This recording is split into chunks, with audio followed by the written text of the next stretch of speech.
او ام ګډنس د دې مطلب دی او زما خدایا. لکه کله چې مونږ ډیر زیات حیران شو نو مونږ وایو کنه پښتو کې او خدایا یا الله. په انګلیش کې دوی وایي او مای ګډنس.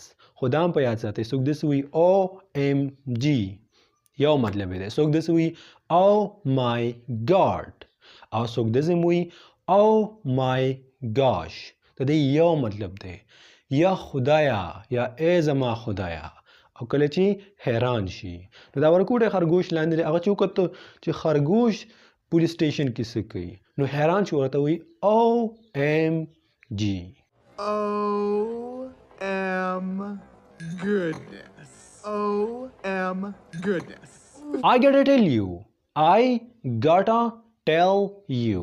د دې سنټنس مطلب دا دی چې زه باید تا ته ووایم. اوس په دې سنټنس کې یو ډېر اهم لفظ راغلی ګاټا. ګاټا چې کوم دی اصل کې د ګاټ ټو نه راغلی. دا ګاټ ټو خو نیټیو سپیکر چې کوم دی دوی هر یو شیز ډېر شارټ کوي ګاټا یې ته جوړ کړی او ګاټا او د هیو ټو یو مطلب دی. صحیح مطلب دی مطلب دا چې یو کار باید وشي یعنی یو کار کول ضروری دی. لکه فار ایگزامپل ته په یو ځای کې او د شپې ناوخته شو ته غواړې چې کور ته لاړ شي کور ته تګ ضروری دی نو په انګلیش کې به ته وایې I have to go home یعنی زه باید کور ته لاړ شم. کور ته تګ دلته ضروری دی نو د have to په ځای باندې ته got to هم ویلی شي. I got to go home زه باید کور ته لاړ شم. ته د got to نه ګاټه هم جوړولی شي. I gotta go home زه باید کور ته لاړ شم. یا په یو بل ځای کې ته ډېر زیات اوږې نو ته به وایې I have to eat something زه باید څه وخورم یعنی څه خوړل ضروري دي ګینې د لږې نه به مړ شم.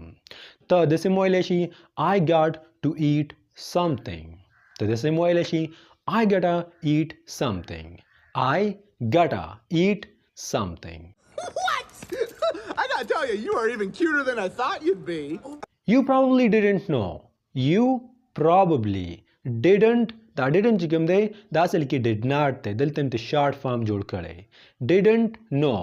وی غالبا چې تا ته پته نه وه. د probably مطلب دی غالبا. You probably didn't know, but assignments لاول خو دې تلفظ ده کوي دا ویل کېږي assignments او دې مطلب دی چاته یو کار ورسپارل. لکه زه تاسو ته یو assignment درکم نو مطلب دا چې ما تاسو ته یو کار در وسپارو چې ته به دا کار کې. په سکول کالج کې تاسو ته assignments درکې یو کار درکې چې دا به تاسو په کور کې وکړئ او بیا به هغوی ته واپس ور سبمیټ کړئ. او دلته چې کوم دی دا پولیس افیسر چې کوم دی د نورو ته یو کار ورکوي چې ته به دا کار وکړې ته به دا کار وکړې نو دلته دا ویلی شي چې دوی ته دا assignments ورکوي. Assignments. Assignments. You probably forgot. You probably forgot. ورته وایي تقریبا. د probably مطلب د غالبا یا تقریبا. وی غالبا چې ستانه هیر شو. You probably forgot. غالبا چې ستانه هیر شو. I was top of my class at the academy. I was top of my class at the academy. وزه په خپل اکیډمي کې په خپل سکول کالج کې په ټاپ وما یعنی زه فرست پوزیشن راتلم. You probably forgot. غالبا چې ستانه هیر شو. I was top of my class at the academy. زه په خپل اکیډمي کې په فرست پوزیشن راتلم زه په ټاپ وم یعنی زه ډېر زیات قابل وم.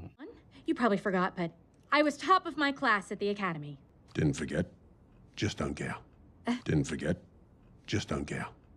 Didn't forget. Just don't care. Didn't forget. و زمانه نه دی هیر. هیر مې نه کړل. یاد دی راته چې ته ډېر قابل وي. فرست پوزیشن به راوستو. But I don't care. خو زه د دې خبرو پروا نه کوم. But I don't care. خو زه د دې خبرو پروا نه کوم. یعنی که ته فرست پوزیشن راتلی او که فیل کېدلې زه یې څه کوم ما ته یې پروا نه راځي. One, you probably forgot, but I was top of my class at the academy. Didn't forget. Just don't care.